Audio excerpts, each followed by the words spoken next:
Bonjour, bonsoir, dear friends. Welcome to JCB Live. We are very excited for this amazing happy hour because today we have one of the most amazing winemaker that the California pioneering influence has ever attracted. He is coming from one of the most exciting states in the United States. Guess which one it is? We used to move west, now we're all moving there. This is the place that instilled entrepreneurship, and I believe, as a Frenchman, the true American new way of life. He started in the fashion industry, then he had a dream, as many of us, let's make wine. And he created an amazing winery with such success. Then Carol Jackson knocked at his door, and he said, if you want to buy me, please do. He still consults with them, and he started a very exciting new project named Clarice Wine Company. Amazing meaning for him as well as his family. He is the father of 3 fabulous children. He has a great wife who is a dynamo in the business. She has a great sparkling wine named Flaunt. And he came with such shoes, dear friend, that you know who that is yet. I'm very pleased to welcome the charming, so articulate Adam Lee. But look and see what Adam came with. It's not high heels, it's those beautiful shoes. Adam, how are you? I am well, thank you. How are you? Well, I'm very impressed with your sense of fashion. I see how you dress, and I was like, maybe I can try to be in the same ballpark as you. So we should do a little dancing, Adam. Look at the move. So where did you find those shoes? This is Tom Smith's or? These came from Nordstrom's had them. I was trying to remember the brand. But so you betrayed your... I did. I betrayed my Neiman Marcus brand and got them from Nordstrom's this time. Well, show us your socks as well. Oh, yes. Because you know what? I'm glad today we'll give you red socks, but those would go very well with that outfit. Thank you. Very nice. So you put purple because you stamp on Pinot. Yes, exactly. So Adam, it's time now to unveil the true identity. Dear friends, Adam Lee himself. Cheers. Cheers. Adam, welcome. Thank you. And I'm excited you came in person. I am thrilled to be here. I am thrilled. I am glad that we can do this. We've been friends for a long time. And I've been, dear friends, a big admirer of Adam's career, coming from the world of Pinot myself, born in the heart of Burgundy, to see his incredible success. But before we go to wine, it's too easy. Tell us, born in Texas, Yes. and out of college, fashion. Well, I graduated from Trinity University with a degree in French history, specialized in the comparative history of the French and American prison systems. Oh. Which did not lead to a job right away. But I ended up having a friend that worked at Neiman's, and so they hired me to come in at Neiman's, and I worked there, and I was working both in retail. I also ended up working in the wine store at Neiman's, and at that time Neiman's had 6 different stores that sold wine. And it's obviously the right clientele to buy fine wines. It was absolutely fantastic. But did you have an appreciation for wine already at that time? No, that started in college. My junior year in college, I was dating a girl that was a senior, and she got a job out in Walnut Creek, California, and we spent the summer out here in California visiting wineries. It's love, you follow love. With love. Yes, of course. And we didn't know much about wine at the time, but we discovered this one place we used to love to picnic, and it was overlooking vines and the river, and it was gorgeous, and it was the first red wine I ever fell in love with, and that was the 84 Rocchioli Pinot Noir. Oh, of course. And great Pinot. Yeah, so a great producer. Yeah. The relationship with Pinot lasted, but the relationship with the girl did not. But well, you found a fantastic lady. Yes, I did. Your wife that I know. But this is exciting. Tell us about the perspective of being raised in southern Texas, really. Yes. In Austin. And did you drink alcohol? Your parents? I didn't know. In fact, I was Southern Baptist raised. I didn't drink until I got to college. And then it was a lot more than wine. It was usually, in college you drink for effect. So you're drinking tequila in South Texas more than anything. I thought that that girl really taught me about wine, and then what I started learning and falling in love with were the stories, the people behind it, the people such as yourself. But there's so many small wineries, larger wineries, but there are people that make these things and really they put their heart and soul into it. And I fell in love with the individuals behind it. In the storytelling of it, that seduced you. So Neiman had this great program. So they had 6 stores, you said. They had 6 stores that had wine. Yeah. And so you did buying for them? I did buying for them. I bought for the one store in Dallas, and then I coordinated the buying for like the larger holiday buys for all of the other stores. Very cool. By the way, let me come back to that sudden upbringing. Yeah. You look back now, you have 3 children. What's your perspective of not drinking as a younger individuals, not being acquainted to the respect of alcohol and wine, and then discovering what's... So I think, honestly, it was a problem for me. I think it is better to have it introduced throughout, and that's what we've done with the children. I found myself drinking more towards like binge drinking at first, before I really, because it's something brand new that you didn't have open to you. And that was not a really healthy way of doing it. With my children, they have been helping. We use picking bins for cribs for them. I mean, we would let them little playpens, and that's where they would. We would do all of those types of things so that wine has been a part of their entire upbringing. And I think that's much more important. My son, my oldest, he's 21 now. He's in college in San Antonio. He's 6'7". Wow. Size 16 men's shoes. So he has a harder time finding. So he cannot steal yours. No, today. he cannot. He cannot. But he hasn't been carded in years. At 6'7" and all that. But what he would do is he would go into a nice restaurant, and he's not supposed to be ordering wine, but he'd tell people, he's like, well, with the red Burgundies, I like 15s better than 14s, but with the 14s, with the whites, I prefer the 14s. So can I get the 14 Gagnard Pulini? And he would order that, and no one's going to card him doing that kind of thing. So he's been doing fine wine. Yes. And you believe education obviously brings respect to the world of wine. I do. I think it does. And I think he got in trouble in college for setting off the fire alarm in the dorm. And I called him up and said, what happened?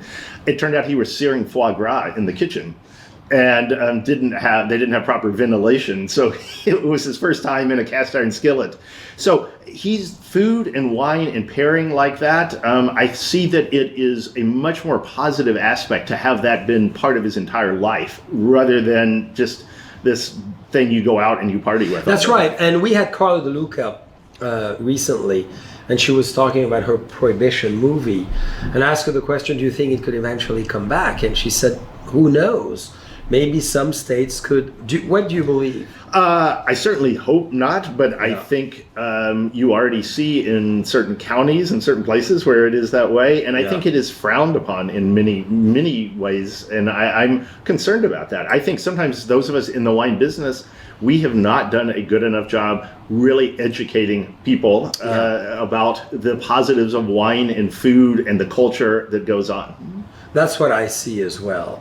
But your advice to your children of having it on the table, and them obviously having a wine bin as a crib, is a brilliant way to, for me it's always been that, always saw a bottle of wine, always had to taste wine. Sure. And kind of had to.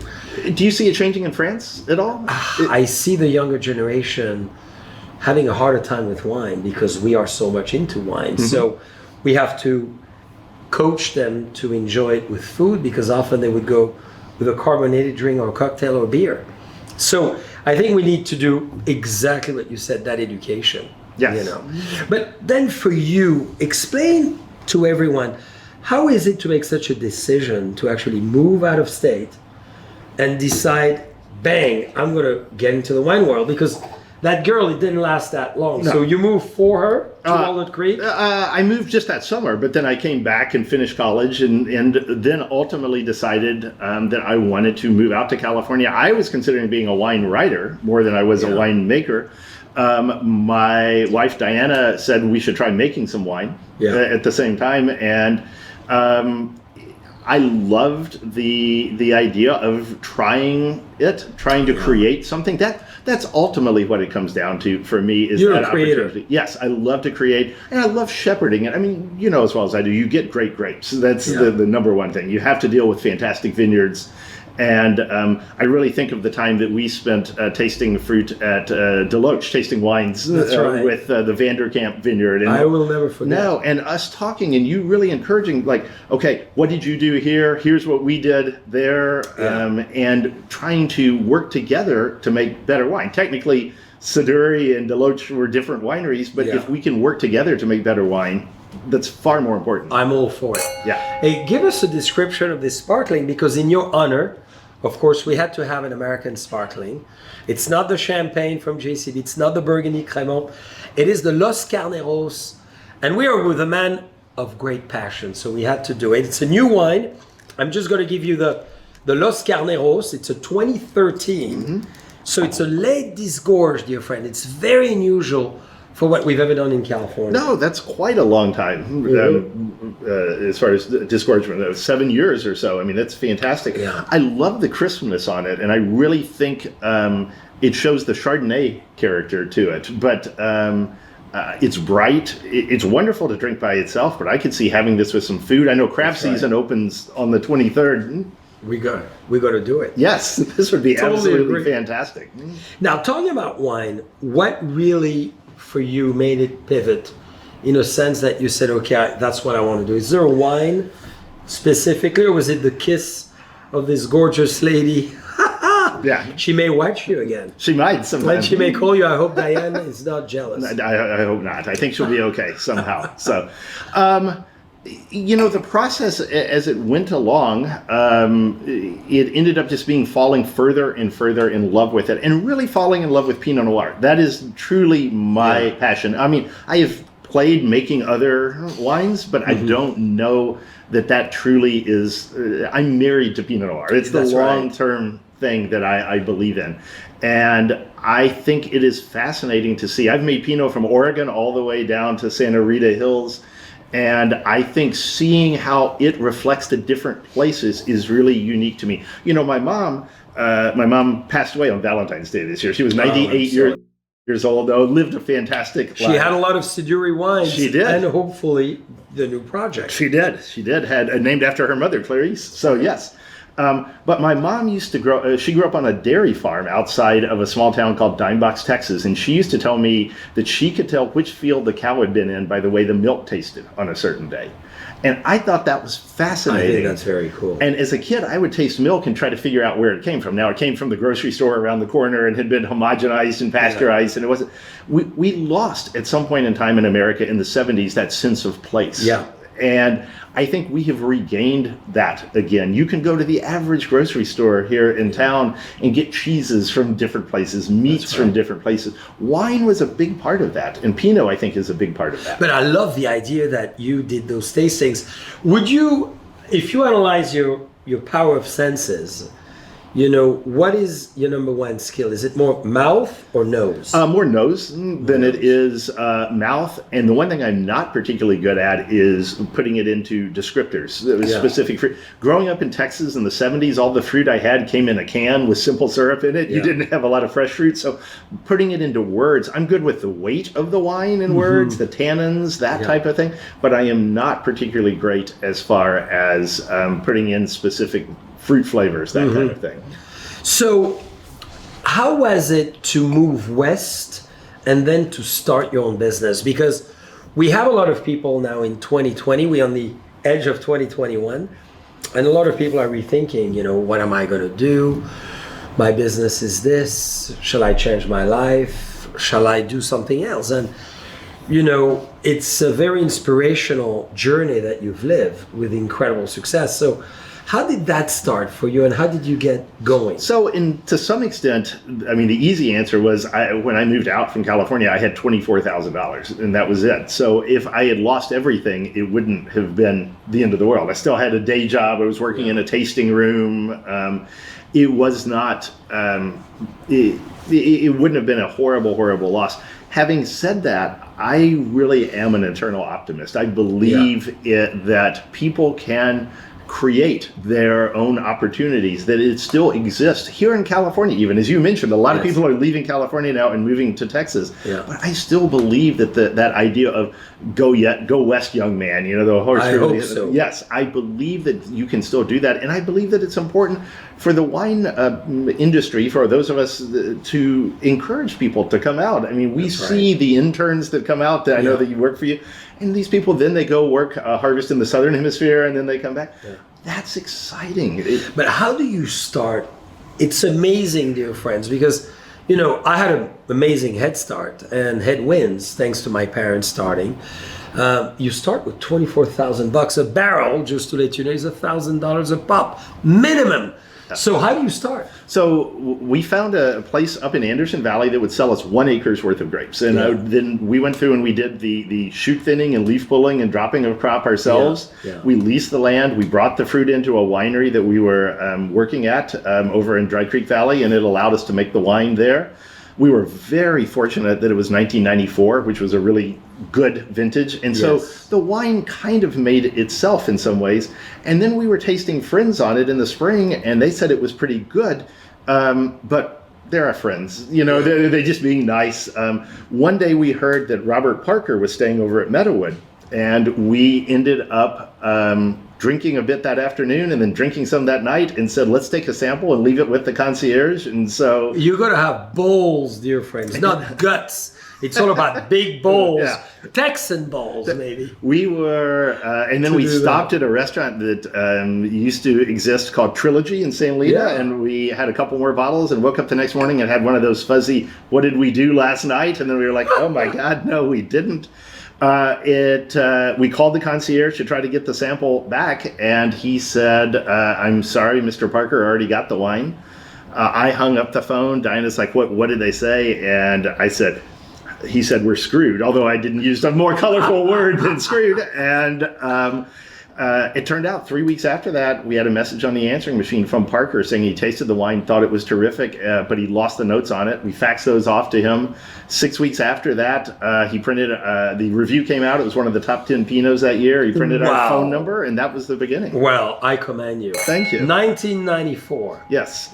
I've made a lot of drunk decisions in my life that haven't worked out nearly as well as that particular one. But this is brilliant, and I want everyone to, again, we make our resolution of the new year. I think we all do in some ways, unconsciously too. And this is so exciting. $24,000.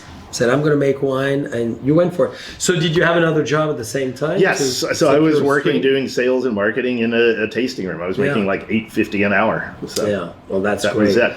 The rest is history. So, Adam, you build. Maybe we should try one of your wine as we talk, because, Adam built an amazing winery, sold it, as I said. He's going to tell us about the process, but at the meantime, we want to taste his new venture. It's not corked, huh? No, this one is not corked. I screw cap. Did you see what he did? It's about the screw cap. So what do you think of screw cap? I love screw caps, personally. I think screw caps are a fantastic closure. I've done 7 years worth of trials. Yep. And I find that they work incredibly well without having some of the TCA problems that you get with cork, although those have gotten much better, too. Yep. I don't know your experience, but Same. I think what has happened is never again should we rely on one closure only. Yeah. We should have competition. I'm with you. Yes. If you don't have competition, you'd like to say you wouldn't get lazy, but we all would to some extent. And I think the cork producers to some extent got a little lazy. And now with screw cap as competition and other closures as well, they've really gotten their act together, and the quality is far better. It keeps freshness. It does. And the wine stops to evolve in many ways, right? So as we put our nose in this wine, which is obviously amazing, needless to say it is, tell us, and we'll have all those wines as well available at the Oakville Grocery. and the Oakville Wine Merchant. So any one of you can obviously order Adam's wine if you want to, or on his website directly, naturally. But tell us about, building your winery and your concept, because I think what is important when you build a business is you have a vision. Sure. I mean, you need to write this vision black and white. Is it what you did?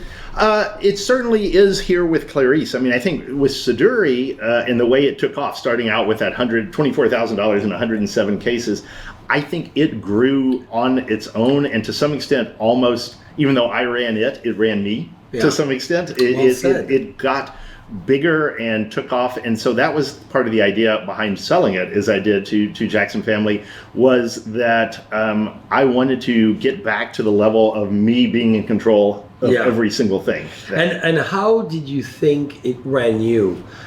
And I'm going to illustrate my question. What I've adored with Siduri Wines when Adam was running it is the diversity of Pinot from all over. Yep. I mean, you would line up 14 Pinots and we would taste and dive into the terroir in the true sense of place and the meaning of it. And did you go to too many? Was it? I think to some extent I went to too many. I think also when we started out, we got in at the very beginning for a lot of vineyards, a lot of young vines. And while I think that was fantastic, I think as the Siduri became a style also, a little bigger, a little rounder, a little richer. Right. I think as the vines got older, that wasn't necessarily the best wine to be made from some of those locations. Yeah. But changing that then meant that the consumer was going to get something different than they expected, and that became a little problematic.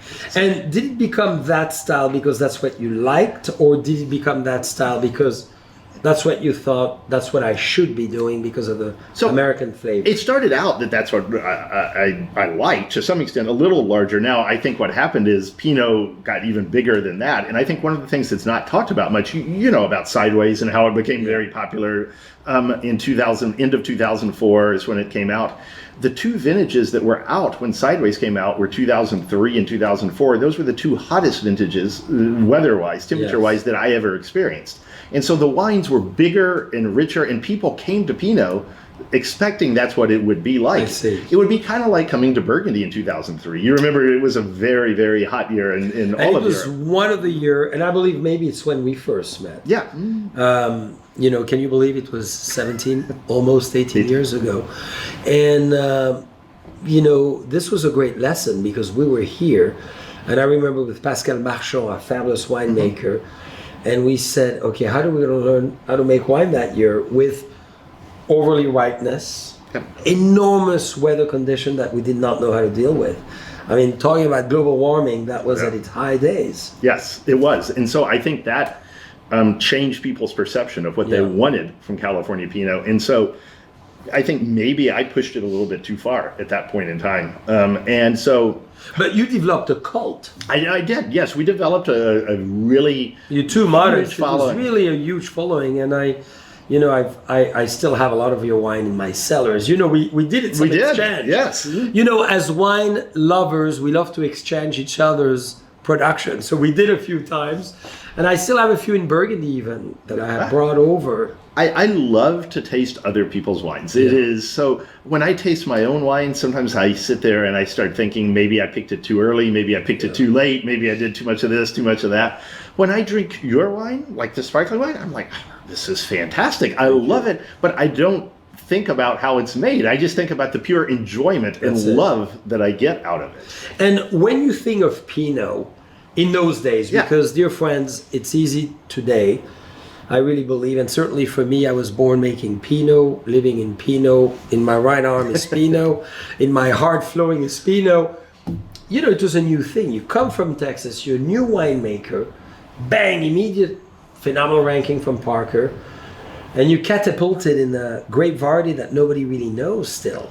That actually in some ways made it easier. And I remember Bert Williams from Williams years ago told me that Pinot Noir is not as difficult as people say it is, but it's more demanding. That you try to make every Pinot Noir as the greatest wine in the world, if you can. You're not always going to achieve that, but you don't. When you're making, say, Syrah, which I've played around with a little bit, you can say, I'm going to crop it a little bit higher, I'm going to make a little less expensive wine, I'm going to treat it somewhat differently. With Pinot, you're shooting for the stars with everything. With everything. So, on that note, why should people drink Pinot? Let's say I've never drank Pinot. I'm a big cab, Napa Valley. Why should I, for gut hell, drink Pinot? I mean, first off, I personally love the flavors, but why would someone else do it? I think given the food that we're eating these days, it works so well with diversity. It even works with steak. I was talking about my son and his great love of cooking and wine and all that. He gave me for Father's Day some Kobe beef. Yeah. And absolutely true. I mean, A5, the top, and steak like that's got that much fat content to it and all that, it doesn't really need a big Cabernet. It can work incredibly well with Pinot, with the acidity that cuts through it. I really think the way we're eating these days, Pinot Noir is a fantastic match with it. I also love Pinot because I never really felt like it didn't drink well. Sometimes with some Cabernets and some Nebbiolos, certainly is a big one when you go to Barolo, they have to have time. They need time, or they really need to breathe. They need that. With Pinot, I feel like you can pop it and drink it right away if you want to. Like we just did. Yes, exactly. So tell us about this amazing Santa Lucia Highland, Monterey County, Gary's Vineyard. Gary's Vineyard. So this is owned by two great friends of mine, Gary Francione and Gary Pizzoni. They are two of the greatest growers down there, and that's why it's Garys apostrophe, because it's two Garys that know each other. They have been friends all their life. They were born within 1 month of each other. They grew up together. Their parents grew up together in the area. They decided to plant this vineyard together and farm it together. I mean, it even goes further than that. Both their moms are still alive. Both their fathers died within 1 month of each other. They both have two sons. And each of their sons have 4 letters in the names. I mean, it's just an odd coincidence kind of thing. Pretty cool, though. Yes. Twins, maybe of different parents. Exactly. They are incredible growers. I go and I purchase 2 acres worth of fruit. I lease the land, and I get to go through and do all of the farming myself. I get to work with Mark and Gary and decide shoot thinning, leaf pulling, dropping crop. This is named after my grandmother. And what I have done here is my grandmother taught me to cook in a crock pot. She taught me, she said, you put in meat, potatoes, carrots, broth, you put it all in together, you cook it for 8 hours, it all comes together. I take 2 sections in this vineyard that usually ripen 2 weeks apart, and I sample them as if they were one. I pick them as if they were one. I ferment them together as if they were one. Good so for you. There's some stuff that's technically perhaps overripe and some stuff that's underripe, but I'm hoping it makes a more complex wine. And it all maybe balance out in the... Exactly. Do you do open top fermentation? I do open top fermentation. Wood or? Stainless on this, unfortunately, but I have played around with a little bit of wood, and I've actually played around with some concrete too. Which is very good. Yes, that is very interesting. This is all, actually, this funny thing on this wine, on the Clarice wines, there's nothing added to them other than sulfur. So and no whole cluster? No, this has got a decent amount of whole cluster on this particular one. Yes, this natural tannins coming from the stem, dear friends. That's top-notch winemaking. Wow. So now, Adam, I want to go back to your unbelievable trajectory. Built Siduri, phenomenal wines, huge following, and then you decide to sell. Yes. Why? That was hard in some ways. It's like giving up your children. It was really challenging to make that decision. I think a large part of it was that idea that, again, the winery had kind of gotten out of our control to some extent. It was about 30,000 cases at the time. Big volume for Pinot. Yes, from Oregon all the way down to Santa Barbara. And I think it was either we would have to cut it down quite a bit, or we were going to have to sell to someone who could then grow it from there. So we had 6 different people that approached us as the possibility of buying the winery. And it was only you owning it. Yes, that's correct. And you just said, well, maybe I should do that. And it happened within about a 3-month period. It was remarkably quick. I mean, you have been involved in winery transactions and all that. That's fast. Yeah, for that to happen. Extremely fast. I don't even think even a vineyard buying in 3 months ever happened so quickly. It's interesting too, though. We took the second highest offer, not the highest, because the second highest offer was Jackson, but it was a family. I got to know, and you know that your Barbara family, is fabulous. yes, The whole team is and great. you know, with Gina and Gala, it's family. I mean, that's one of the things that people don't seem to realize in California is that even some of the largest wineries are families. That's right. Here, and you get to talk to the individual. I can talk to Barbara. You can talk to Chris and Ari and the kids, and it's all fine. And it's fine, and it's great because they breathe wine as well. They do, and that's I think that. So you sell. Yes. So then what happens? So it's been fantastic. I stayed on as winemaker for 3 years. We've hired a new winemaker now, a good friend of mine named Matt. He's an absolutely wonderful guy. I still consult with him and consult on the brand. As far as starting my own, there is, as is common, you have a non-compete, but they said, these are small brands. These are not a problem for you to make a small amount of wine on your own. And I think they realize, as you would and anybody else, if these wines do well and my name gets out there and I'm still helping them out, it helps them out. And you're still helping them out. Of course. Which is great. Well, I commend you. Dear friends, this is a spectacular wine. And what I love, Adam, you always push the envelope, which I'm very grateful for you to do, screw cap. And that's important. We were the first one to do screw cap of a Grand Cru in Burgundy. Le Charme Chambertin, the Latricière Chambertin, the Clos Vougeot. And I remember it was a tough moment. Sure. Because everybody were on us. Now many are doing it. And it was not new because in the 60s they did it before us, in the 50s and the 70s. So we were not the first one, but we got obviously challenged by it. Yeah, of course. But I always tell people, they respond and they say, well, it's not as romantic. If you and Gina are out on a date one night and the most romantic thing that happens is a guy coming up and popping the bottle open, it's been a pretty sad date for you that night. So it's romance should not be about the opening of the bottle. It should be about the person you're with, the food, the wine, the whole atmosphere. Absolutely. So now you sell the business, you consult, and you decide to start again. I did. Tell us about, as we should maybe. Yes, we can move into. And I caraffed the next wine, dear friends, or decanted, whichever word you choose, because I know Adam. Thank you. Yeah, we designed this. Did you? It is gorgeous. So all the glasses you are enjoying, and the decanters we designed and are produced by Baccarat.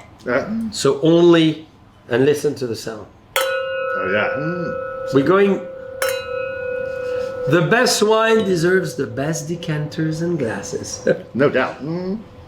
So you decide to start again. Right. And so the idea here, though, was to really do something small that is, with Clarice, no intention of growing it. It's going to be the 4 acres worth of fruit. That's it. If my children want to take over and grow it, they can. But it's something I can do until I'm 80, 90, whatever I'm done doing it. Well, I think 98. Well, 98. Talk I about could. your With my mom. mom. It should become the benchmark. Exactly. I could do that. So.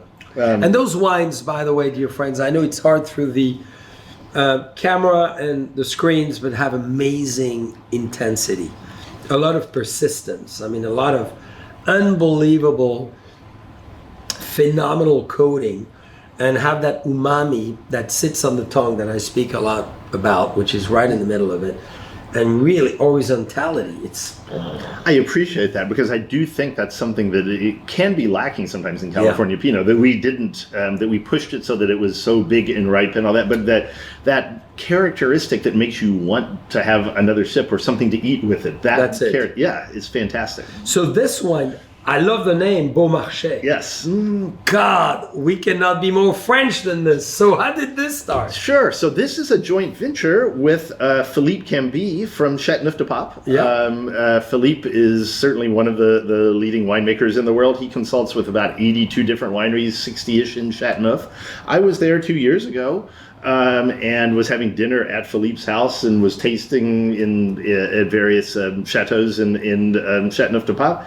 And Philippe and I, in the middle of dinner with some wine, he said, Adam, I've always dreamed of making Pinot Noir. And I loved that way of wording it. Because that never happens. People from the Rhone typically don't come north to Burgundy. No. We come south. And a lot of Burgundy producers have gone, as we know, to Northern Rhone, Southern Rhone. I mean, we're very active in the Rhone Valley ourselves, and it's never happening the other way. So, and very cool. I thought it was fascinating, too, that he always dreamed of making... I mean, he didn't say, I think I can make a good wine. He didn't say, I think we can make money doing it. It's like, I have this dream. Yeah. And you realize that as much as anybody. At a certain point, Philippe has achieved great success already. It's not like he needed another winery, but if it's a dream of his, then that's worth pursuing. Yes. So you said, let's do a JV? I said, let's do a joint venture together. And called Beau Marche. Yes. So do you want to tell everybody who was Beau Marche? Yes. So Pierre Beau Marche was a figure during the 1700s in France. Pierre Beau Marche did many fantastic things. I mean, you can look on here. He was invented, worked with clocks. He was a writer. He wrote the Marriage of Figaro. One of the best play ever. As a child, I got to tell you, when I saw Beau Marche, I was having shivers. The Marriage of Figaro, we have as kids in France. In high school, you have to play it. Yes. So you have to play a role Okay. within the play, and it's one of the most well-known play.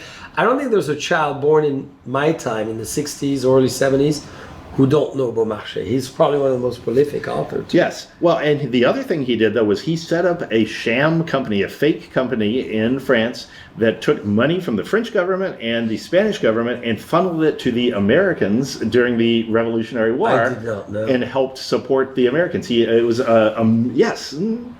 And so the idea of having a Frenchman help the Americans, and with Philippe here doing that, Yeah. that was... And I love how you spelled it, Beau and then Marche. Did you do that on purpose so it's easier to pronounce? We did, or- yes. Yeah. Clever, very. So I want to go back quickly to Siduri for the... Yeah.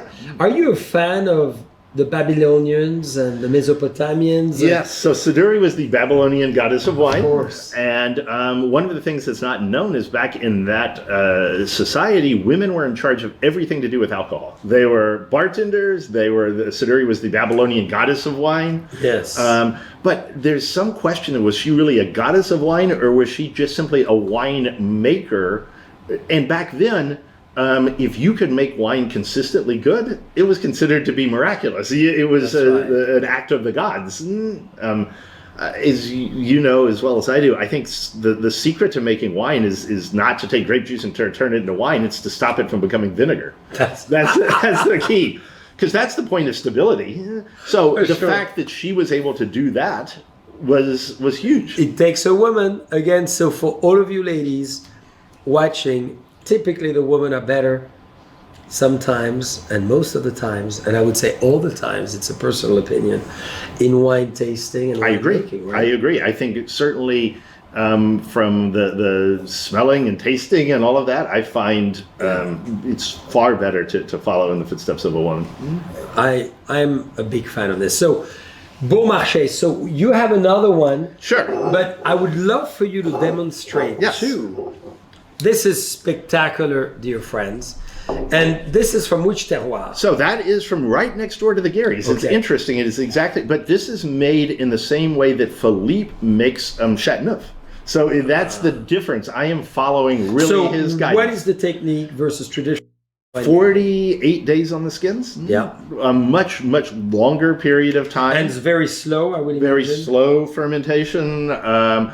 He ultimately ends up at the end pumping over. We pump out of the bottom of the tank instead of on top of the must, into the wine to push the skins back up again. Yeah. So and some whole cluster here. Very little. This is more like 30%. This one's 85%. Yeah, I can tell. Yeah. Very interesting. Dear friends, you got to get them all because you got to compare and contrast. And what I personally recommend, as I've said so many times, open many bottles of wine. Take your time, start the evening, evolve in the evening, keep them for the next day. Sure. Wine resists the persistence of time to get us away of that. And I think you got to dare with different wines, different techniques, and learn about it, because extraction is amazing, color and intensity, persistence, length, finesse at the same time. There's a lot of great flavors. And that's what's fascinating to me. And following, in this case, Philippe's guidance as far as making this particular wine, it has caused me to look at Pinot Noir differently. Yeah. This is on the skins for like 21 days. This is double that, plus some. I never considered doing that. And how do you manage the temperature going up? Fortunately, we have jackets on the tank, so we will put those on and to cool it down if we need to. But then at the end, the worry a little bit is you have to worry about it getting so cool. I inoculate for ML when it is finished with primary. And so then hopefully take advantage of that temperature and go from there, because I worry a little bit about volatility. That's right. At that point in time. Yeah, so we went technical for a second. Yes. But it's important to understand, because I want to enlighten all our friends, which is amazing, is wine is like the body temperature. And I'm going to talk Celsius for a second, or maybe Fahrenheit. So 96.4 is the body temperature. White's typically 28 to 30 days, is 1 degree per day from the beginning. Mm-hmm. We start harvest. It hits the body temperature. Wine is dry, fermentation is finished, density is at 11-10 in Burgundy terms, and the wine is made. Yeah. So it's amazing. So why do we always say it takes a month to ferment the wine? Because it takes 30 days to get 1 degree per day if you start at 7 degrees Celsius. So very cool to say, I'm going to go double, and I'm going to try for Pinot, which is typically what we do for Cab and Merlot and other grape varieties, including Syrah. Yeah. Wow. So Adam, this is a wine key that we're going to look at him doing it. Yes.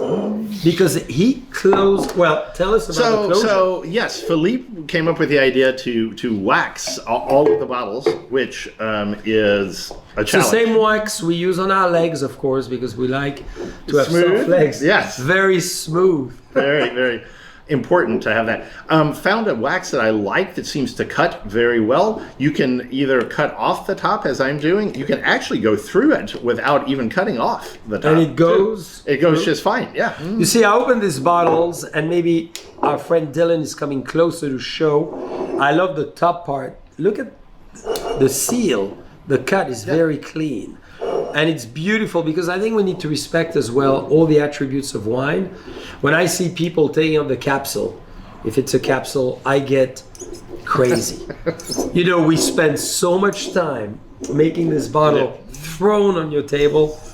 Don't just mechanically open it like whatever. No, try to. It should be a thing of beauty. So there is you have the wax here, and then we put a little bit of a dab on the very top here, seal. In addition. Yeah. So this is actually a couple of steps as far as waxing goes. So he waxes first on top of the cork, as you can see on that wine here. And then on top of it, he's bringing the actual wax capsule.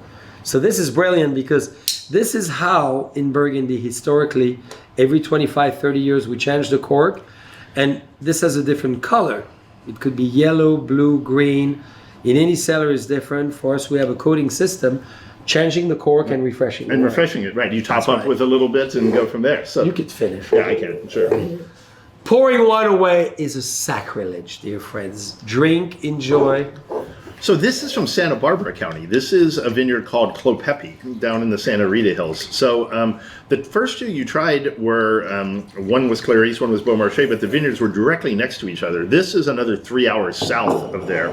This is a vineyard that I've been dealing with since 2000, since the very first crop in this area. Cheers. Wow. So I got to tell you, the aromas are insane. And I think Adam is showing us naturally a direction of going south.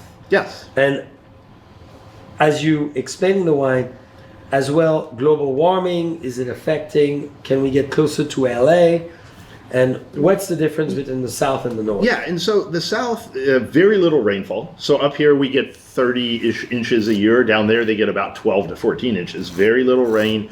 But what it gives them an advantage down here is there is a place where the California coast curves right around Santa Barbara, and it created a valley that runs east-west directly. It is the only east-west valley on the west coast of North America. Really? Yes, it runs straight east-west. I did not know. And so that creates a lot of wind and fog that comes off the Pacific. So that is the only reason that that area is not too hot to grow Pinot Noir. So. And you believe that region is going to continue? It's going to be that's going to be a fascinating thing to see what happens with global warming, with the climate change that we have going on. Because you agree there's climate change. Oh, of course. Yes, the things are just to reassure you, it's happening. Yes, it is. My question is, one of two things can happen. Either we can all warm up the entire West Coast, or as the Central Valley warms up, are the true coastal areas, Sonoma County, down in Monterey County, in Santa Barbara County, right along the coast, that the warming in the Central Valley pulls in winds and fog off the ocean, and so it's entirely possible. I've seen two different possibilities that those areas will stay cool right along the edge. Adam, where do you live now? I live in Sonoma County, just south of Healdsburg, between Healdsburg and Windsor. So you haven't moved? I have not moved. But you spend a lot of time in that part. Yes, I spend quite a bit of time. I am down during harvest, during the growing season, every single week. I drive down, I spend time there during the entire... I find it really important to be there during the entire growing season, that you see pruning. You know how important pruning is. It's number one most important activity in the vineyard. It really is. It is something sets the tone for the year. It does, completely. But then you see the growth. You go through and you say, okay, let's do some shoot thinning. And if you do the shoot thinning early enough, you can do it with your thumbs. It's faster than having to go through and use clippers. So you do that at the right time period. Going through and getting an idea after flowering and set. How much crop is there? Do you want to adjust that based on that? I think that's all facts and figures, but it also just gives me a feel for what the year is like. That's right. The feeling, that's the key. So, Adam, new projects. Yes. You still consult. What's your dream? Well, a couple of different things. So in my... Good, I love. Yes. We want to get the juicy side. Yes.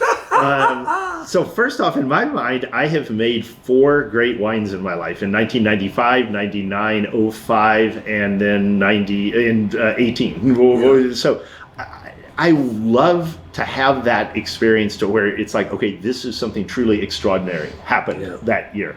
It doesn't...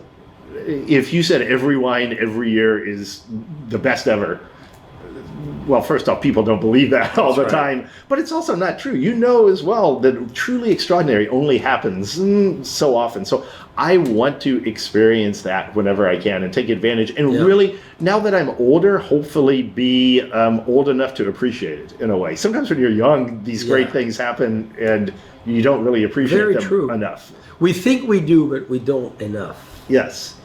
And then secondly, as far as a real true dream, at some point in time, I would love to try making a little bit of wine in Châteauneuf-du-Pape. That might be fun. So maybe Philippe and I could do that. I don't know how Americans are welcome in France, but I think we could happen. I think Americans are welcome anywhere in the world, and a lot more than we think as Americans. And I think specifically in France, the French love the American influence. Oh, yeah. So I think it's a great idea. What about your kids? Do you think they're going to come in? So it would not surprise me at all with my oldest child, if he will, because of his love of food and wine. He's 21, so he's not quite at that point yet. He's in college. He's got 1 semester left, but he's also got a full-time job, and he's moved up in that. And it has nothing to do with wine, but he's doing well. He's in finance, right? Yes. And so what I really hope is... first off, I want him to be happy. I want him to follow what he loves. But I would love if he was... And how do you define happiness? Big question. That is a huge question. And because, I saw you with the therapist. So I am like... He has a bracelet. I do. A Buddhist bracelet, right? Yes. So tell us about that, and then you could tell us about happiness. Yeah, so this is a reminder for me to Everybody to see. So this for me is a reminder to take the time to slow down every now and then, to appreciate things. Totally. I must say, COVID has been horrific. The number of people that have been lost, all of that is awful. But I was able to take some time. I wrote 5 plays. I used to do playwriting in college, so I wrote 5 plays during COVID. I lost 40 pounds. I got on the bike and did a lot of things. I've been reading a lot. I've been trying to do things to try to bring, some peace and happiness and sense of overall being to myself and to the world. I hope everybody takes that in and does the same. That's the key, right? It is. We're going to think about ourselves once in a while and go for it. Yes. Not easy to say I'm doing it. No, and then I've also made a real commitment to doing things like I'm donating blood consistently to try to help others and try into the wines. Not into the wines, fortunately, but because I know your blood is. It is exactly. But things to help others well, I think is very, very important. And in fact, under both the Clarice and the Beau Marche labels, I've come up with a separate bottling that is just auctions for events, for charities, for that type of. And what's the name of that one? It's under Beau Marche. It's called Rodrigo Hortelas. That was the name of that company that I told you that Pierre Beau Marche created. So we did a separate label called Rodrigo Hortelas Company, and so that will be used to donate to different charity events around. So all the money you make on this one, you give it back. Yes, that's great. Yeah. I think that's really important. There's joy and excitement to help others and to, and what else are you thinking of doing? Because I have one more question after this. We've got to get into Adam's mind. Sure. I've just tried to think about doing a lot of different things in life. I considered being a therapist. I saw you on with a therapist, Sabrina. Yeah, Sabrina. And she's so charming. She was. Sabrina, hopefully you're with us tonight. She gets everything out of you. It was fantastic. I mean, we couldn't do it in person because of her children and her being precautious, which was great. But if she would have been like you and I would have given away all that I have because I could not have resisted to speak. What I really hope is that we find a way as a country, as a people, to get along better, to share wine, to have. We've become so divided sometimes that I hope that through wine, through times together, experiences together, we can bridge some of the gaps. It's so amazing to imagine that ideology can make us enemies. Yes. It's just an idea. It's just a thought, right? Right. I mean, luckily, wine unites us. It does. I mean, wine brings us together. But is there one thing? So, when I hear you say 4 plays. Yes. Any of those you'd like to see on the stage? I would, yes. I wrote a small play about Champagne that actually there is a resort down in Ojai Valley Inn and Spa. Wonderful resort. I believe some of your wine is there. They have asked when things open up back again. It's a short one, a 10-minute play. They've asked, can we put that on before a wine dinner so that they will host that. I love it. Yes. So they are wine related too. They can be. Yes. A couple of them are. A couple of them are not. I have truly finished 2 of them. 3 of them I'm still in the process of rewriting and going from there. I want to commend you. So, dear friends, we have a great, deep philosophical soul too. With a willingness to become a psychiatrist too. At some point, maybe. Hey, I should ask Sabrina. I should see what's involved. I will introduce you formally. Do you believe actually you had a life before this one? What I do believe it's fascinating is so one of my plays deals with this a little bit. The idea that the past, present, and future exist all simultaneously, right? That they are going on. Einstein, the theory of relativity, actually ultimately leads to that. So I believe that we are leading simultaneously different lives. You know how like a creek or a river is mainly running one direction, but over to the side you have an eddy where it runs backwards to some extent. There's certain parts of your life that may be running differently. So you may have made a slight different decision at some point in time. So you have a slightly different life going on at the same time you have this life going on. You just may only be aware of this one at the moment. How many lives do you think you've lived? I think we all have 15, 20, 30 lives going on at the same time. And how many do you have to go? I think we all have an unlimited number at some point. Do you believe in reincarnation? My plan is to, when I die, to be buried and have, it's a new thing these days that you have a tree. You become the dirt and you plant the tree in that. And so then I believe that, yes, you become part of that tree. And so, because I thought as a Babylonian lover, you may want to be a tomb within the tomb, like Rasmus. Yes, you could be buried the there. Second, a mummy. Yes. No, I don't see myself doing that somehow. But becoming part of a tree, becoming part of nature, again, we spend so much time in the vineyards and so much time in part of nature. If you become part then of a plant, part of something that's giving a tree to the of environment. life. Yes. So, Adam, I'm going to ask you the tough task. Yes. Now, we are here in person. You're going to look at the camera and you're going to address our friends and give them your inspirational idea of your view of the world right now and how they should maybe rethink who they are. Because you're very philosophical. I love that in you, is besides being a great, phenomenal entrepreneur, an extraordinary winemaker, you're very wise and you have great advice. So here it is. Sure. So there is the idea that the famous quote, an unexamined life is not worth living. I think the important thing is to spend time thinking about what we are doing. Take a breath. slow down a little bit. We are so busy. You are, I am, everyone out there is. They have so much going on. Take a breath. Siduri, the goddess of wine, when Gilgamesh came to her, he asked, can I get the wine of eternal life?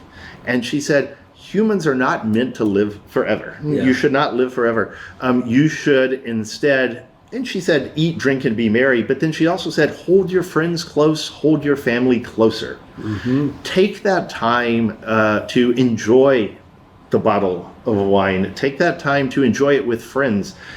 I love these wines. I love the bubbly. Drinking it by myself wouldn't not be what you want. Share it with others. Share the time. Take the time to enjoy. Slow down and look for things. Look for the good in other people. It's out there. Powerful, dear friends. That's why we had to spend an hour with Adam. You could see deep, phenomenal. Moving west, building his business, being a great success, being true to his belief, which is very important. Reincarnating himself as Clarice, his grandmother. Beau Marche, French partnership with so much meaning. A part of Mr. Beau Marche I did not know. Yes. Their company to make America independent of the English, of course. Yeah. Who needs the English? Yeah, I think they did that as much to, not to help the Americans, but to screw the British. Well, no, we genuinely love the Americans. Yeah. And to really you, Adam, your wife, Diane, and her wine as well. Yes. She loves sparkling wines, and your kids. And, congratulations for what you've been bringing to the world of wine, Pinot, and all the things you're going to keep doing. So.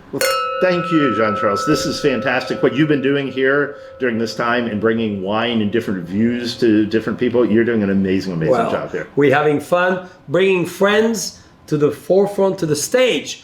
Come back for Adam Future Play. Maybe he'll give us a play. Cheers.